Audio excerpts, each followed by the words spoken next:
네, 오늘도 지수는 큰 변화는 없는데요. 다만 이 종목별로의 활발한 움직임들이 나타나고 있는 것이 특징입니다. 테마 쪽에서는 지문인식 관련된 종목군들이 움직이고 있습니다. 크루셜테, 슈프리마, 한국사이버결제 모두 상승권의 움직임이 조금 더 강해지는 그 움직임이 포착이 되고 있고요. 그리고 또 한 가지 이제 중국의 아주 황금 연휴가 다가오고 있습니다. 이와 관련된 종목군들이 아주 강한 시세가 나오고 있다는 점이 특징입니다. 항공주 두 종목 모두 플러스권의 움직임, 호텔신라도 현재 2% 이상 오르고 있고요. 그리고 파라다이스와 GKL의 아주 강한 시세가 형성이 되고 있습니다. 이 카지노 관련된 종목군들 보시면 좋겠고요. 그리고 전반적으로 화장품 관련된 종목군들, 에이블, CNC 등 코스맥스도 마찬가지고 중소형 관련된 그 종목군들, 중국 소비주들 중심으로 계속적으로 살펴보시면 좋겠습니다.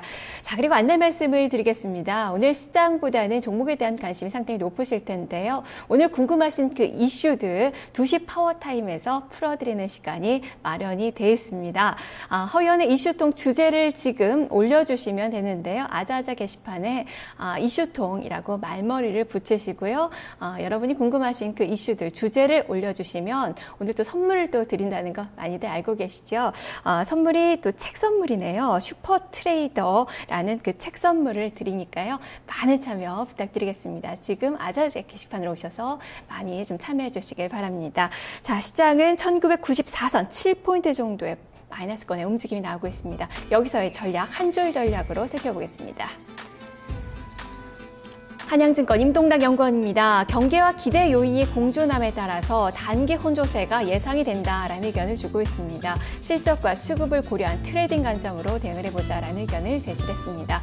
키움증권 마주옥 팀장입니다. 추가적인 상승에 대한 기대감이 나타나고 있다라는 그 의견인데요. 개별주보다는 지수 관련주에 주목을 해보자라는 의견을 제시했습니다. 다음은 현대증권 배성영 연구원입니다. 대형주의 이격 조정 속에서 중소형주의 랠리가 예상이 된다라는 관점입니다. 3분기 실적 호전이 예상이 되는 그 종목에 대해서 관심을 가져보자라는 의견을 제시했습니다. 삼성증권 임수균 연구원입니다. 주식 비중 확대 전략이 필요하다라는 의견을 주고 있습니다. 다소 공격적인데요. IT와 자동차 등 주요 경기 민감주에 대한 관심이 필요하다라는 의견을 제시했습니다.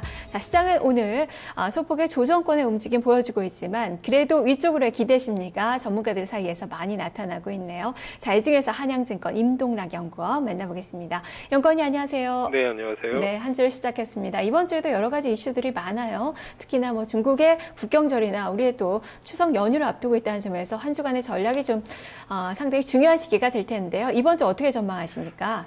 이번 주 국내 증시 같은 경우에는 일단 세 가지 정도 변수에 의해서 민감한 반응을 보일 것으로 판단을 하고 있습니다. 첫 번째는 그 스페인의 구제금융 신청 여부가 될 것 같고요. 두 번째는 이제 방금 말씀하신 국경절을 전후로 한 중국의 정책 대응이 어떤 제시가 되는지 여부가 더 중요할 것 같습니다. 그리고 이제 마지막으로는 프리어닝 시즌 진입과 함께 3분기 기업 실적 또한 그 개별 종목 주가에 민감한 영향을 미칠 것으로 예상이 되는데요.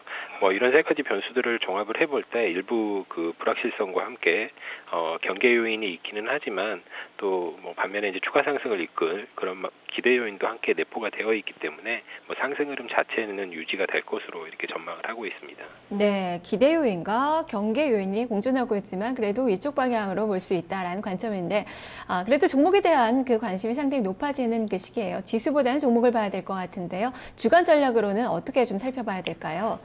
이번 주 시장 역시 이제 지난주하고 유사하게 뚜렷한 방향성을 형성하기보다는 어떤 그 리스크 프리미엄 완화에 따른 위험 자산 선호 현상 그리고 펀더멘탈 여건에 대한 우려 사이에서 혼조세를 보일 가능성이 높아 보입니다. 더불어서 재료가 좀 공백인 그런 상태인데 추석 연휴를 앞두고 시장 참여 주체들 역시 적극적인 대응을 좀 자제한 채 관망 심리가 높아질 가능성이 높다라는 것도 지지부진한 장세의 가능성을 뒷받침하는 요인이 아닐까 싶습니다.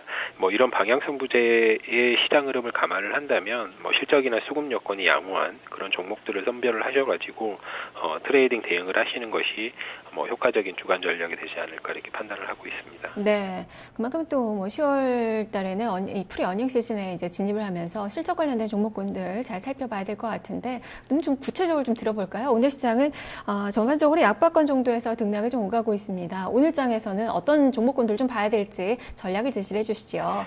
네, 지금처럼 일단 외국인들의 위험자산 선호가 좀 지속되고 있는 편이고, 그에 반해서 국내 그 주식형 펀드 환매 압력에 따라서 기관의 또 매도 우위가 지속이 되는 이런 대립 구도가 지속이 되고 있기 때문에 시장은 좀 숨고 오르기 양상을 보일 것 같고요. 말씀드린 대로 이제 외국인들의 대형주 선호가 여전하다라는 점에서 본다면, 실적 모멘텀이 비교적 양호한 IT나 운송, 그리고 일부 산업식 섹터의 그 경기 민감 대형주, 외국인들이 선호하는 경기 민감 대형주에 대한 관심을 유지할 필요가 있어 보입니다. 그리고 이제 또 반면에 시장이 좀 지금처럼 지지부진한 국면에서 보면, 업종이나 종목별 그런 흐름들의 특징 중에 하나가 중소형주 쪽으로 수익률 게임이 진행이 되면서 상당히 이제 성과가 좋았다는 점이 아닐까 싶은데요.